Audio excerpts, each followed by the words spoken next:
बसल्या तुमच्या आपल्या दारी येतो आणि सहज साधू भेटतो. आणि सहज साधू भेटल्यानंतर त्या साधूच्या ज्ञानरूपी चरण रजाने जीवाच्या ठिकाणी परिणाम होतो. जीवाच्या ठिकाणी परिणाम काय होतो तर त्या जीवाला त्या ज्ञानाचा स्पर्श झाला की वासनेचे बीज वासना शिल्लक राहत नाही. अजून सोपं करून सांगतो.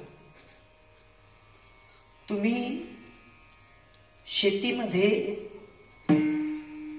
शेंगदाणे पेरता, ते टरफल काढून पेरता का टरफल राहू दिल्यावर पेरता? आणि जर काढली ना ते उगव आता तुम आपला अंगवर टरफल शे काय शे आद्यांना टरफल शे आणि त्यांना मग बीज आहे. बट संसारनं बीज बुईलेले आपे आम्ही जाऊ त्या आज्ञांना टरफल काढतात नाही, संसारनं बी बाहेर काढतात नाहीत. तवधुरामनं संसार परत येणं परत जाणं परत येणं परत जाणं चालू राहणार. एक सोपी गोष्ट सांगतो. एक साधू होता आणि त्या साधूने रोज अवलोकन करायचं. एक जण यायचा आणि शिकार करायला जायचा त्याच्या दारावर. आता शिकारी रोज जायचा शिकार करून यायचा, रोज जायचा शिकार करून यायचा. त्या महात्म्याने पाहिलं एखाद्याला मी हुशार करून पाहतो. एक कबूतर आणलं आणि त्याला पाठलं आणि त्या कबुतराला शिकवण दिली की बाबा मी जे बोलतो तू माझ्या मागे बोल. रोज रोज धडा. आपण कसं एखाद्या लेकराला पकडतो, पिंट्या बोल 1 2 3, तो 10 लावून बोलस, माय कितली खुश होस, एकदम खुश होते माय. तद्वत त्या कबुतराला शिकवायला चालू केलं. रोज म्हणायचे शिकारी आएगा, शिकारी आएगा, दाना डालेगा, जाल फंसने का, शिकारी दाना जाल फंसने का. रोज ट्रेनिंग दिली, रोज ट्रेनिंग दिली. महिनाभर कबुतराला शिकवलं. किती? 1 महिना शिकवलं. आणि त्या कबुतराला परिपूर्ण शिक्षण दिल्यानंतर त्या कबुतरांमध्ये सोडून दिलं. त्या जाळं घेऊन जाणाऱ्याची वाटचाल रोज चालू होती, बंद होत नव्हती. पण त्याला त्या पक्ष्यांची भाषा कळायची. मग ते सोडलेलं कबूतर त्या कबुतरांच्या थव्यात गेलं आणि त्यांना शिकवायला लागलं. मी नवीन धडा शिकेल म्हणे. म्हणे बोल बोल. म्हणे शिकारी आएगा, दाना डालेगा, जाल बिछाएगा, फंसने का. शिकारी गया, कबूतर हुशार हो गया चालू म्हणे. त्याने दाना बी टाका नाही, जाय बी टाका नाही, परत ही गेला. त्या बाबांनी पाहिलं. म्हणे का रे दाखलच तोंड करीन परत. म्हणे बाबा काय सांगू, कबूतर खूप हुशार होईयात म्हणे. म्हणे कस काय? ते सांगेत म्हणे शिकारी आएगा, दाना डालेगा, जाल बिछाएगा, फंसने का. काय सांगे कबूतर, काय सांगे? शिकारी आएगा, दाना जाल फंसने का. म्हणे कार होतो दाना टाकी दे खात का? म्हणे नाही बाबा. म्हणे जाय दाना ते टाकी दे. शिकारी परत गेला, दाणे टाकले. कबूतर टप टप टप दाणे खायला उतरले. पण दाणे खात असताना बोली भाषा काय? शिकारी दाना जाल. त्याने दाना बी टाकीली ना, खाई बिली ना. कबुतरेश्वर जाये बी टाक दी ना. त्या कबूतर जाया मा बी आत की ग्यात, जाया मा बी. तेच ना काय चालू आहे? शिकारी दाना जाल आमनं भी तसंच चालू आहे. रोज ये शिकारी, रोज दाना टाकस, रोज जाहे टाकस, फशी संधी आम्ही तेच म्हणतस. बाहेर निघतात पोपटपंची येत आम्ही. पोपटपंचीने आपली भक्ती होणार नाही. तुम्ही आऊतवर भरण ठेवतस का? भरण असं मुरमुरांगत उचलतस का त्याला? भरण मुरमुरांगत अहो जाऊ द्या. आज भरण उचलतात गाठ चालली काय गी काय लाई कैलाई तर वय का बिगर काही नाही. भक्ती काही नाही पाहिजे का बिगर काही नाही. नुसतं बोलून चालून भक्ती घडणार नाही. साधू महात्मे म्हणतात तैसे संत जगी, तैसे संत जगी, तैसे संत जगी, तैसे संत जगी, क्रिया करुणी लावती अंगी, क्रिया करुणी लावती अंगी, क्रिया करुणी लावती अंगी, क्रिया करुणी लावती अंगी, क्रिया करुणी लावती अंगी, क्रिया करुणी लावती अंगी. ओ तैसे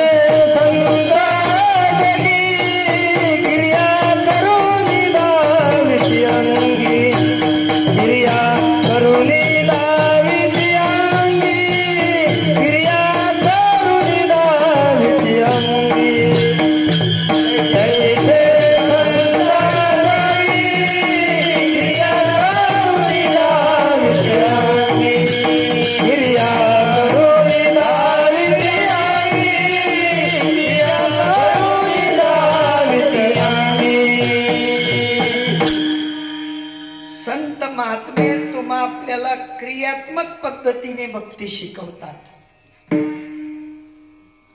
लहान लेकराला पाटीवर अक्षर ओळख नसते. पाटीवर अक्षर ओळख करून देण्यासाठी गुरुजी आपल्या हातात त्या बाळाचा हात घेतात आणि त्याला भोपळा गिरवून दाखवतात. कोण? गुरुजी. हात धरण्याचे निमिषे संचार करणे शक्तीचा काय करून देतात? त्याच्यात ती संचार शक्ती टाकतात आणि त्याला सांगतात बाळा असं गिरव. लेकरू शिकत का राहत? तद्वत या ठिकाणी सुद्धा साधू महात्मे त्या भक्तीचं मात्र प्रॅक्टिकली ज्ञान देतात. नुसतं थिअरी सांगत. आज आम्ही भारत बाबांकडे गेलो आणि 7 प्रकारचं भोजन खाल्लं. किती प्रकारचं? त्यासनी जर सांगतात त्या पाठ करल्या बाबा डाळ भात भाजी भाजी पापड गुळी पेढा पाठ करल्या पोटभर जाईल. चालतं का? काय करतेस नाही? बसाड ताट वाढा पोटभर जेवाड तुम्ही तुमले आपले समजणं का नाही चांगलं होतं असं. मग भक्तीने पोट भरलं पाहिजे का भुकेली भक्ती केली पाहिजे?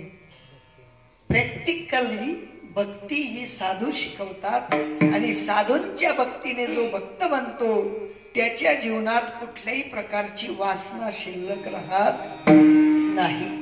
आणि ती वासना बाद होण्यासाठी संतांचं चरण रज लागलं पाहिजे. ती संतांची चरण रजाची जी काही सूत्रधारता आहे ती समजली पाहिजे. अलीकडे काय झालेलं आहे? एक जण भक्ती करायला लागलं की त्याच्या मागे 100 जण धावतात. किती जण धावतात? हा. आणि ती भक्ती शिकवणारा स्वतः लोभी असतो. कोण असतो? लोभ्याने शिकवलेली भक्ती लोभ तयार करेल का लोभ कमी करेल? हा. चोरना संगमा जर प्रवास होय ना तो तुमना खिसामा पैसा टाकी का काढी? लिया बाळाला कुठ जातील 100-200 राहू द्या बाकी लई चालू. आज सांगितलं त्याला दया नाही माया नाही. तसं आता आमनासारखा लोभी भेट घ्या तुमले त्यासने सांगत त्यासना मागे पैतच आम्ही बी हाय करा ते तेच करतस ते करा ते तेच करतस. साधू महात्मे म्हणतात लोभापायी भक्ती करायची गरज नाही. संतांनी सांगून ठेवलेलं आहे, मला मुलगा व्हावा म्हणून मी तुमची पूजा करायला आलो. देवाने सांगितलंय तुला सर्वस्व प्रदान केलेलं आहे. दिले इंद्रिय, हात पाय कान डोळे मुख बोलाया वचन, जेणे तू जोडशील नारायण, नाशे जीवपण भवरोग. जीवपणाला बाद करण्यासाठी, भवरोग तरण्यासाठी तुला सर्व दिलेलं आहे. ज्याच्याकडे हात नाहीत त्याला विचारा हाताची किंमत, ज्याच्याकडे पाय नाहीत त्याला विचारा पायाची किंमत, ज्याच्याकडे बुद्धी नाही त्याला विचारा बुद्धीची किंमत. तुमच्या आपल्याकडे सगळं दिलेलं आहे. माझ्या परमात्माने मोठ्यात मोठी बुद्धी दिलेली आहे, ज्या बुद्धीने मात्र देव जोडता येतो. देव जोडला की संपला विषय. देव जोडला म्हणजे विषय संपून जातो. तुमच्या गावातला सगळ्यात मोठा व्यक्ती जर तुमचा मित्र राहिला तर याजना काढू देस का तू? दासभू लई जा, जवळ येतील तो परत द्या, काम चालायला. पण मन सारखा भिकार चोट संगे दोस्ती करी दे. मनच खिसा मानाना नाही तुमले काय दिसू चाली. साधू महात्मे म्हणतात जगाचा जो पोशिंदा आहे त्या पोशिंद्याने तुमच्या ललाटावर लिहून ठेवलेला आहे. आणि जे लिहिलेलं आहे ते कोणालाही चुकणार नाही. जर चुकलं असतं तर बगद्या लगद्या भ्रुसुंडी सारखे 14 चौकडी लंकापती ते इथेच राहिले असते, सोन्याच्या आसनावर बसून. राहिले का? राहिले नाही. फक्त एक काम करायचं आहे तुम्हा आपल्याला, ते म्हणजे ओळखा रे वस्तू सांगा रे कल्पना, वस्तू सांगा रे, ओळखा रे वस्तू सांगा रे कल्पना, ओळखा रे वस्तू सांगा रे कल्पना.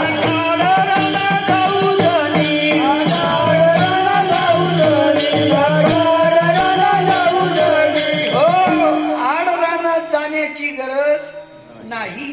हृदयस्थ असलेल्या परमात्म्याची भक्ती करा, असं सगळ्या साधू संतांचं मत आहे. पण आमचं तसं नाही. आमचं उलट आहे. तांब्या पितळाचे बावले केले, पाट मांडुनी वर बैसविले, मनी आले ते नाव ठेविले, गंध अक्षदा वाहिले. ज्या देवले आई माहित नाही, आई बहीण कुकुलाही राहिली का बुक्कालाही राहिली माहितीये का? नाही. पण तुमच्या घरी येईल पाहुणाल तुम्ही कुकू लावा का बुक्का लावा, तो लगेच बाई कस करा बाई बुक्का थोडसा लावजो, हा जास्ती लावजो, नाही ते काय होईल म्हणून. काय सांगत? बुक्का थोडसाच लावजो, नाही ती काय करण करता येईल का दवे? काय करण करता येईल? आमना ते रंग उडेल नाहीत अजून कोणता. पण इथे साधू महात्मे म्हणतात रक्त श्वेत कृष्ण पीत प्रभा, या सगळ्या प्रभेतून बाहेर निघून माझ्या परमात्म्याला ओळखा. परमात्मा दूर गेलेला नाही. देव आहे, देव आहे, हृदय मंदिरी शोधुनी पाहे, देव नटला नाना परी, भरुनी उरला चराचर. चराचरातला माझा परमात्मा तो सर्वांच्या हृदयात आजही स्थित आहे. हाका मारण्याची रीत समजून घ्या. त्याला हाक मारली म्हणजे तो लगेच वो देतो. कदाचित मंदिरातला देव कितीतरी अनंत दिवसानंतर तुम्हा आपल्याला प्रसन्न होईल, पण हृदयस्थ परमात्मा लगेच प्रसन्न होतो. तुम्हाला भूक लागली, तुम्ही हाताने काढता का दुसऱ्यावर मानता?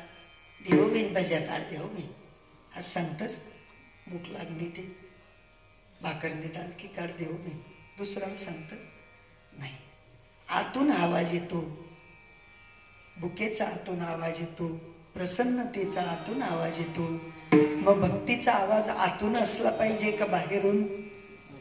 हे नरा आत बघ जरा, जीव हा खरा नोहे ही माया, तू बुद्धी दर्पणी ब्रह्म रवीची छाया, आत बघतेचा तो मी, तो मी, त्याच्यात आणि माझ्यात अंतर नाही, अशी व्यवस्था माझ्या साधूंकडे आहे.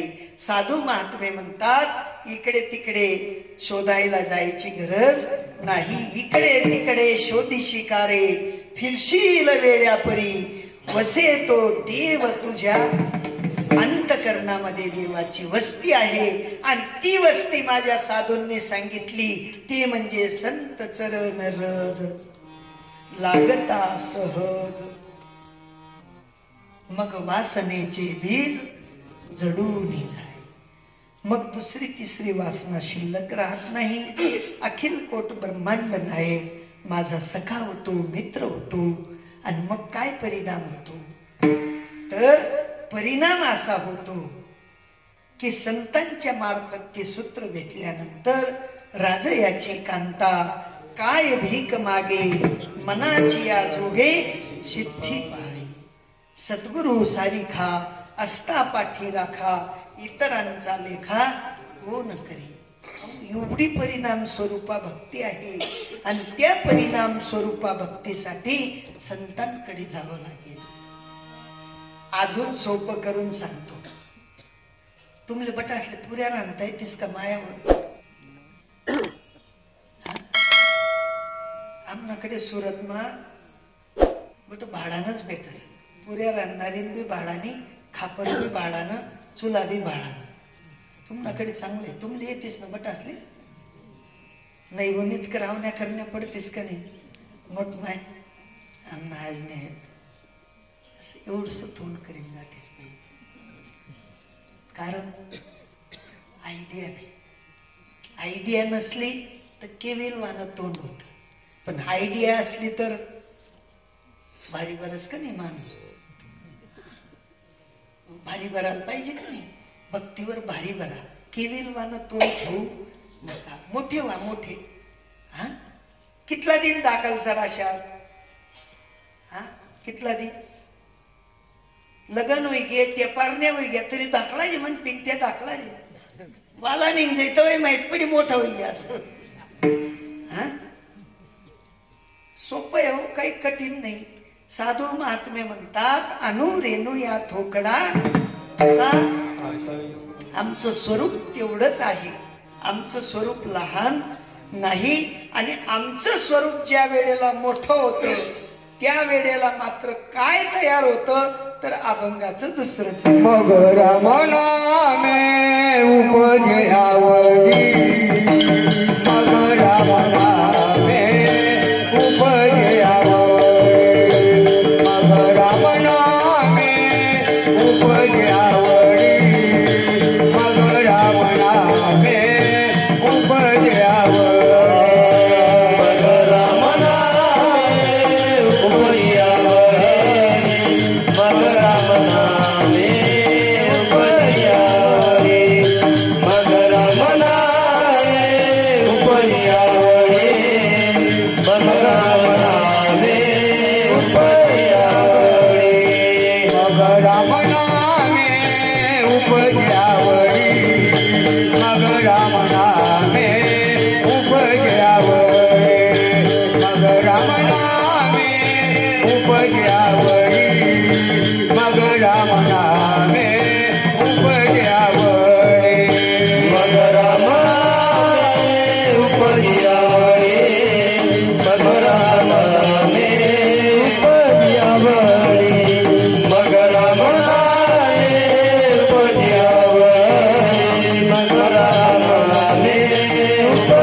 मग राम